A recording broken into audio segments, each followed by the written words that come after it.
네, 좋은 하루 주셨습니다. 우리 할렐루야 샬롬 하고 서로에게 인사하십니다. 할렐루야 샬롬 샬롬 샬롬 샬롬 샬롬. 하나님 사랑합니다. 여러분 주 안에서 사랑합니다. 오늘 제 욥기 제34장 1절에서 20절 행한 대로 갔습니다 라는 제목으로 우리 함께 말씀을 나눠보도록 합니다. 내가 오로우나 하나님이 내 의를 부인하셨고, 욥은 자신의 의를 끝까지 주장하며 하나님이 자기의 의를 부인하셨다고 고백하고 있죠. 욥기 17장 2절에도 33장 9절에서 10절에도 또한 40장 8절에도 내가 내 공의를 부인하려느냐, 내 의를 세우려고 나를 악하다 하겠느냐, 나는 깨끗하여 악인이 아니며 순전하고 불의도 없거늘 참으로 하나님이 나에게 잘못을 찾으시며 나를 자기의 원수로 여기신다. 나의 정당함을 물리치신 하나님, 나의 영혼을 괴롭게 하신 전능자. 이렇게 하나님을 원망하는 부분. 예, 같은 욥의 친구임에도 그 전에 세 친구 엘리바스, 빌닷 그리고 소발과는 달리 엘리오는 욥 자신이 이제 반성해 볼 때 자기 마음에서라도 자책하는 적이 우러나오기 시작한 것만을 가지고 그를 책망한 것을 볼 수가 있죠. 오늘 생각해야 될 욥기 34장에서는 특별히 하나님의 공의에 대해서 이렇게 언급하고 있습니다. 사람의 행위를 따라 갚으사 누가 하나님이 각각 그의 행위대로 받게 하신다. 11절이죠. 하나님은 행한 대로 갚아주시는 공의로운 분이시다. 그렇게 말씀한 것을 증거하죠. 하나님은 행한 대로 갚아주신다. 에스겔 7장 27절 내가 그 행위대로 그들에게 갚고 그 죄악대로 그들을 심판하리니. 또한 로마서 2장 6절 하나님께서 각 사람에게 그 행한 대로 보응하신다. 고린도후서 5장 10절입니다. 각각 선악간에 그 몸으로 행한 것을 따라 받으려 함이라. 베드로전서 1장 17절입니다. 각 사람의 행위대로 심판하시느니. 계시록 2장 23절에 내가 너희 각 사람의 행위대로 갚아주리라. 전도서 12장 14절 하나님은 모든 행위와 모든 은밀한 일을 선악간에 심판하신다. 요한복음 5장 29절에 선한 일을 행한 자는 생명의 부활로, 악한 일을 행한 자는 심판의 부활로 나온다라고 이렇게 증거하고 있죠. 본문 10절 이하에 그러므로 너희 총명한 자들아 내 말을 들으라. 하나님은 단정코 악을 행치 아니하시며 전능자는 단정코 불의를 행치 아니하시고 사람의 일을 따라 보응해서 각각 그 행위대로 얻게 하시나니 진실로 하나님은 악을 행치 아니하시며 전능자는 공의를 굽히지 아니하신다. 공의 하나님이죠. 네, 공의가 있는 곳에 무엇이 있어요? 평화가 있다. 그래서 7장 2절에 증명합니다. 그 이름을 번역한 즉 첫째 의의 왕이요 샬렘 왕이니 곧 평강의 왕이다. 멜기세덱은 첫째 의의 왕이고 다음은 평강의 왕이라고 말했습니다. 전세계 인류는 다 평화를 갈망하고 있죠. 오늘 전세계 인류뿐 아니고 어떤 시대, 어떤 지방, 어떤 국가, 어떤 국민도 모두가 다 샬롬의 평화를 강구하고 있습니다. 그런데도 막론하고 그럼에도 불구하고 평화를 그렇게 원하는데, 세상은 평화를 원하는데 왜 그렇지가 못할까요? 네, 평화라는 것은 결과죠. 평화를 가져올 수 있는 원인, 요인들이 준비가 되어 있어야 평화할 수 있는데 우리가 평화하지 못한 건 그만큼 악에 물들어 있고 악과 함께 있다는 것을 저희들이 인정해야 됩니다. 비가 올 수 있는 모든 기상 조건이 완비되어야 갈망하는 비가 내린 것 같이 평화를 가져올 수 있는 조건이 준비되어야 세계의 평화나 국가의 평화나 개인의 평화나 공동체의 평화나 또한 하나님이 주신 귀한 가정의 평화가 있을 수 있죠. 평화가 올 수 있는 조건이 뭘까? 공의와 정의입니다. 인간의 이상이 이 진리를 말해주고 있죠. 이사야 32장 17절 의의 공유는 평이요 의의 결과는 영원한 평안과 안전이라 라고 이렇게 말합니다. 평화를 원하지 않는 사람이 없죠. 먼저 의가 있어야 평화가 오고 평안과 안전을 구하지 않는 사람이 없죠. 그러나 먼저 의가 있어야 그 결과로 평안과 안전이 온다라는 것. 시편 85편 10절이죠. 긍휼과 진리가 같이 만나고 의와 화평이 서로 입맞춤수며라고 증거합니다. 의와 화평이 서로 입맞추는 것과 같이 언제든지 같이 따라다니는 거라는 거죠. 의와 화평. 의를 우리가 행했을 때, 공의로웠을 때 화평이 온다. 엘리야가 욥에게 말한 내용도 하나님은 공의 하나님이시기 때문에 절대로 불의를 행치 아니하시는데 참 평화를 원하면 공의의 길을 걸어야 한다라고 얘기합니다. 의는 화평의 전제 조건이죠. 성경에 불의한 자는 쫓아오는 사람이 없어도 도망간다. 마음이 불안하기 때문입니다. 의가 없이 참된 평화가 올 수가 없죠. 의는 평화의 기초다. 평화는 의를 터 위에만 건설할 수 있고 불의의 터 위에 건설된 어떤 평화 기운, 어떤 정권이나 어떤 제도가 있을지라도 그것은 모래 위에 세운 것과 같이 언제 넘어질지 알 수가 없고 마치 화산 위에 세운 것 같아 언제 폭발하여 없어질지 알 수가 없죠. 예수 그리스도는 의의 왕으로 평강의 왕으로 세상에 임하셨기 때문에 그분은 평화에 말씀하시자 너희는 먼저 그 나라와 의를 구하라. 그리하면 내가 모든 것을 너희에게 더하여 주겠다. 이렇게 말씀하고 있습니다. 너희의 의가 바리새인이나 서기관보다 낫지 아니하면 결단코 천국에 들어갈 수가 없다라고 경고하시면서 어떻든 의를 찾으라고 우리에게 주님께서 부탁을 하십니다. 요사이 우리나라 민주화 과정에 여야가 헌법을 개정하기 열심히 모여서 토의를 하죠. 이것도 공의의 정신에서 헌법이 개정되어야 이 나라의 화평이 임하기 때문에 잘못된 것들 또한 시대가 지나감에 따라 변화되는 어떤 것들을 찾아서 거기에서 우리가 공의로 그 정신으로 모든 것들이 온전하게 되어야 우리가 평할 수가 있다는 거죠. 공의의 전제 조건에 공의를 기초로 한 나라의 법이 제정되도록 우리는 항상 위정자들 위해서 나라의 대통령을 위해서 기도해야 할 것입니다. 이제는 우리나라의 헌법의 근본 정신을 입법, 사법, 행정 모든 기관이 공의에 의해 시행될 때 이 나라의 진정한 화평이 평화가 올 것이라고 믿습니다. 국가에서 무슨 허가를 한다든지 인간하는데도 공의가 있어야 되겠고 국민이 누구나 납세를 충성스럽게 감당해야만 국가가 자립할 수 있는 경제 위에 서겠고 이와 같이 모든 행정이 반드시 공의 가운데 납세 의무도 모든 부가도 공의로 시행되어야 되고 어떤 특정인이라고 해서 그것이 피해갈 수 있도록 눈 감아 주어서도 안 되는 거죠. 잠언 14장 34절에 의는 나라로 영화롭게 하고 죄는 백성을 욕되게 하느니라. 우리나라를 흥하게 하는 한 가지의 원리 공의를 시행하는 길이라는 거. 정의의 예언자 아모스 오직 공법을 물과 같이 정의를 하수같이 흘리게 할지라 그렇게 부르짖었습니다. 우리 국가는 축복을 받고 민주국가로 발전되고 우리 국민 모두를 행복을 가져다 줄 뿐 아니라 우리 자손 만대까지 축복이 되겠죠. 교회도 어디서 평화가 올까요? 공의에 의해서 모든 일이 치리될 때 교회의 평화가 옵니다. 학교도 마찬가지입니다. 학교의 평화, 모든 학교 행정이 공의에 의해서 시행될 때만 학교의 평화가 오죠. 가정도 가정의 식구들 사이에 공의가 없으면 가정에 불평이 생기게 되고 그 가정이 흔들리게 됩니다. 아무리 한 아버지 어머니의 자녀라 할지라도 아버지 어머니 그 아들과 딸들을 사랑한다고 해도 공정하게 공의에 의해서 사랑할 때만 그 가정에 참 평화가 옵니다. 우리 개인의 마음도 평화도 그렇습니다. 우리 마음의 평화도 우리에게 의가 있어야 화평이 옵니다.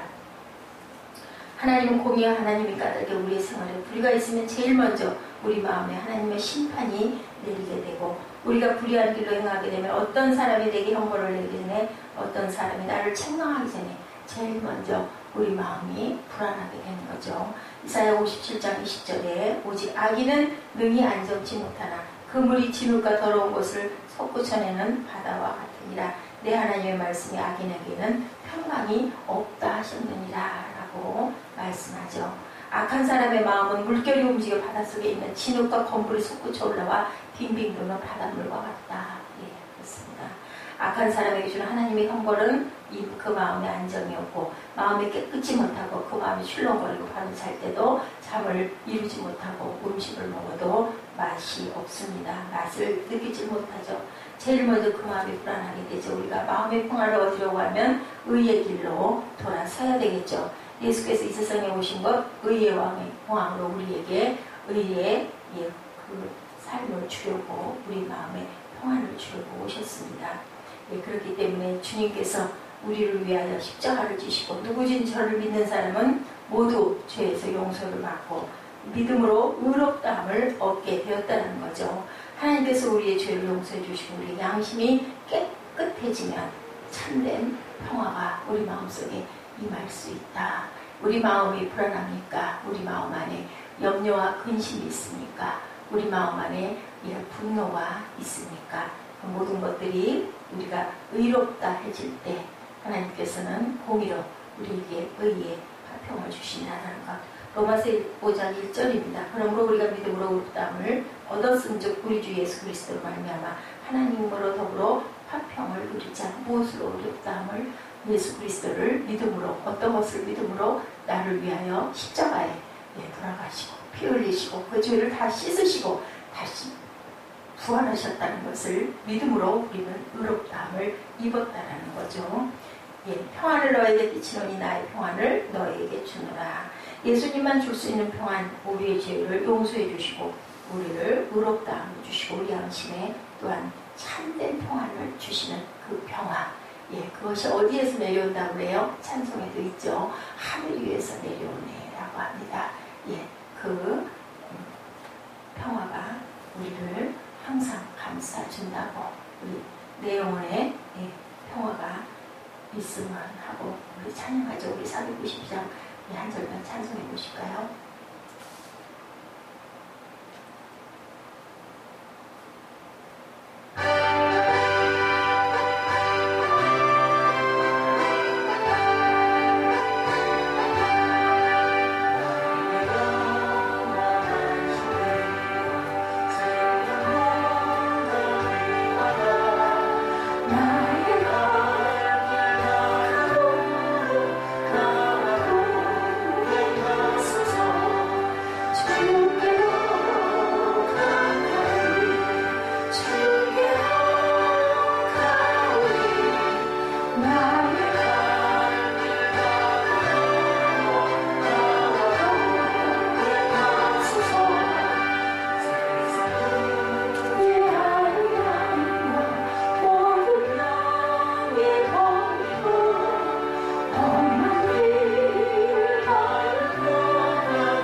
우리에게 참된 평화를 주신다고 말씀하시죠.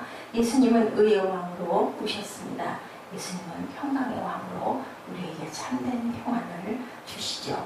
우리 마음이 의의 왕 되신 예수님을 영접할 때 우리 마음에 참 평화가 올 줄로 믿습니다. 우리 가정에 의의 왕 되시는 예수님을 영접할 때 우리 가정에 참된 평화가 오죠.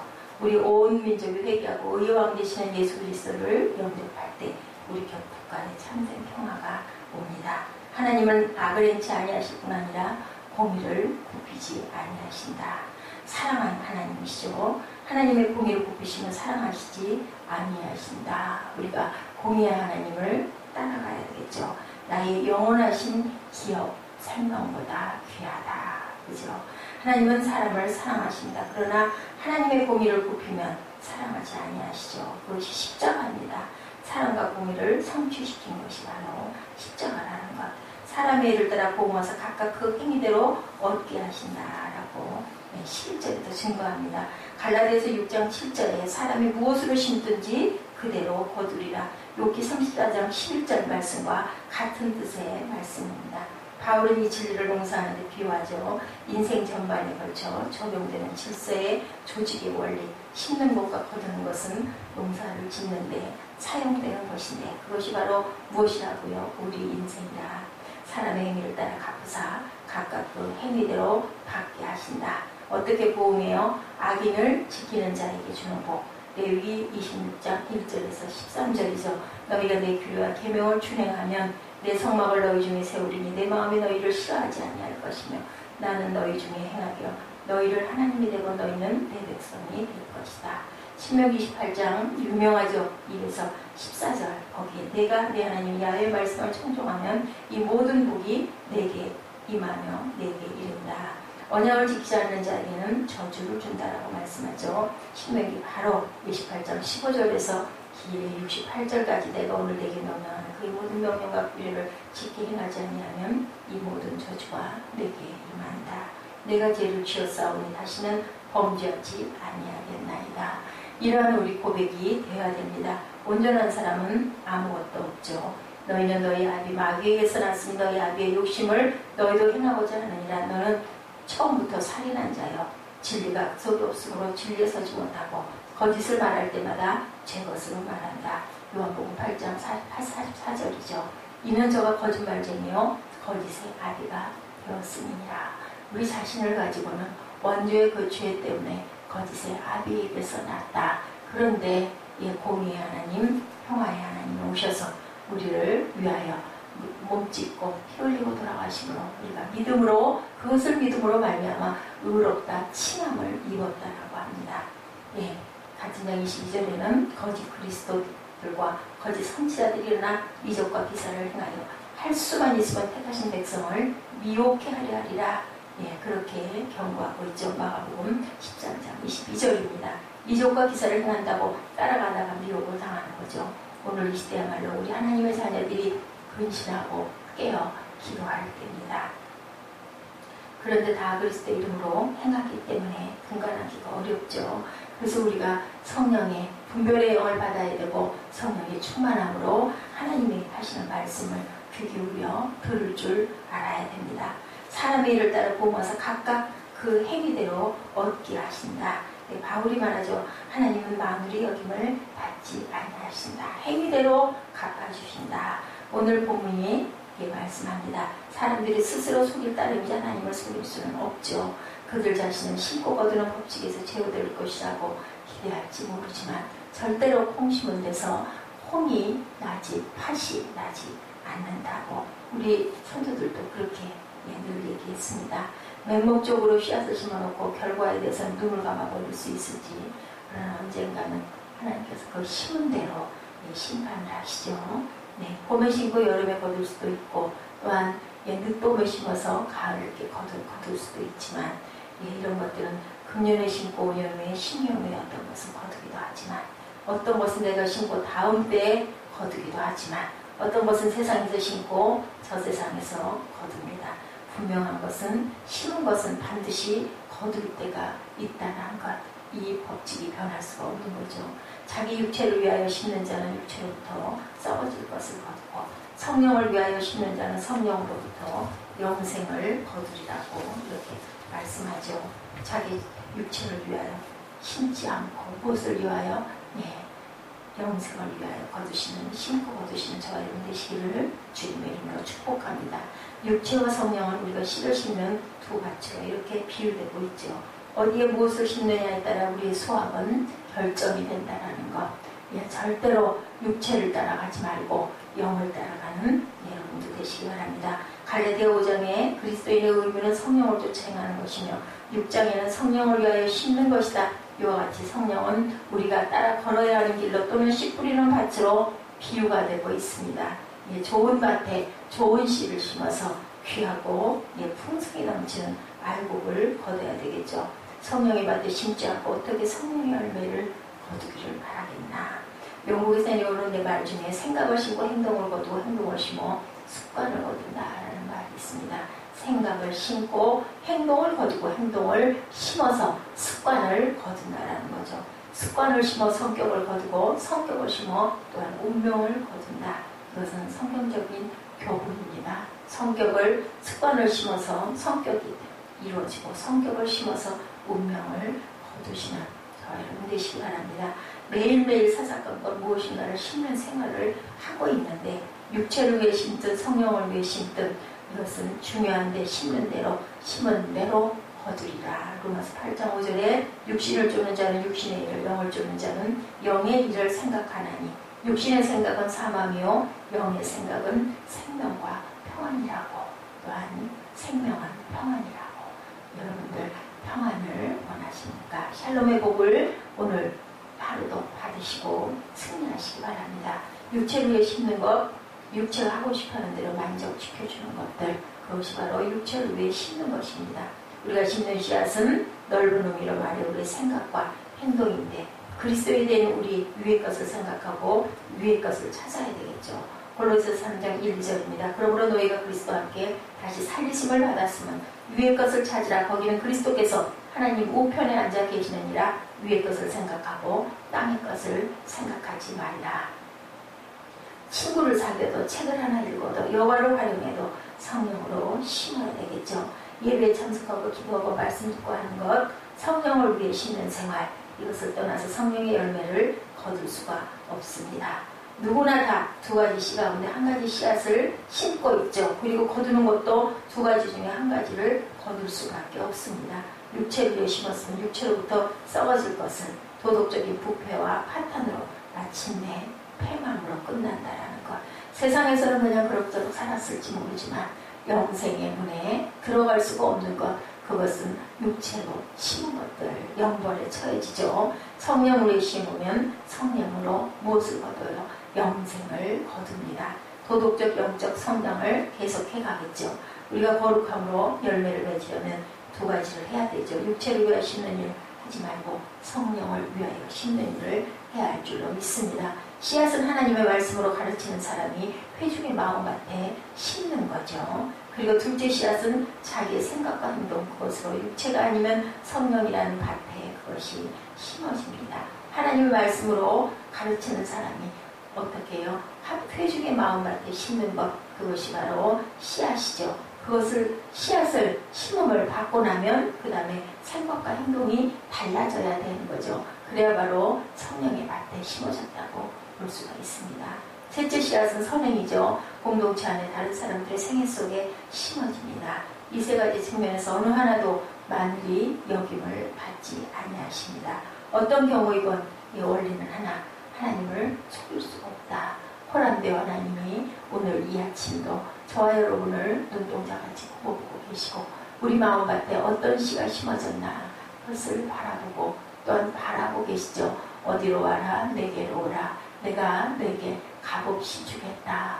내가 너에게 생수를 주겠다. 내가 너에게 빛으로 너희를 밝혀주겠다고, 값없이 돈 없이 주겠다. 목마른 자들아 내게로 오라 라고 오늘 아침도 말씀하시죠. 좋은 것을 거두고 아름다운 것을 얻기 원하면 좋은 씨를 뿌려야 되겠죠. 좋은 씨를 뿌리고 성과 사랑과 평화와 승리의 축복의 열매, 기쁨의 열매를 풍성하게 맺으시는 저와 여러분 되시기를 주님의 이름으로 축복합니다. 기도하시겠습니다.